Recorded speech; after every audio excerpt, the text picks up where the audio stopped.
Τέμιση που ήσουν εδώ μπροστά σου συμβάν, τι ακριβώς έγινε να του καταγράψω. Τι να σας πω κύριε Όργανο, αυτός εδώ ο άνθρωπος έρχεται με το αμάξι του σαν το δαιμονισμένο, έτρεχε με 150 χιλιόμετρα, 160, 150 τουλάχιστον, δηλαδή να το γράψετε αυτό.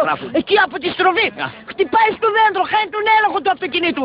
Για 3 στροφές έφερε το αυτοκίνητο επάνω στον αέρα, σκάει εδώ, πετάγεται αυτός από τον παρμπρέις και πέφτει εκεί που τον βλέπετε βέβαια. Ζει ο άνθρωπος, αλλά να στατωθήκαμε εδώ στο χωριό, δεν ξέρουμε τι να κάνουμε, καταλάβετε. Γι' αυτό είμαι εγώ εδώ ρε.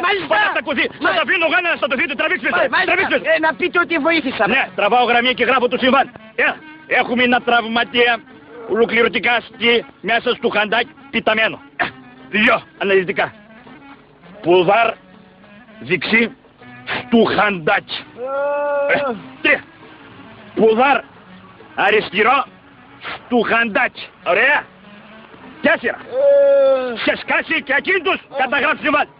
Σερ δεξί στο χαντάκι. Ωραία. 5. Σερ αριστερό στο χαντάκι. 6. Κεφάλι στην... Ωραία, αυτή καντιμιάρη να με κυνηγά αυτή. 6. Κεφάλι στην αύσαλτρο... Στην αλφράστρο... Κεφάλι στην αύστρα... Κεφάλι στο χαντάκι. Αμάν!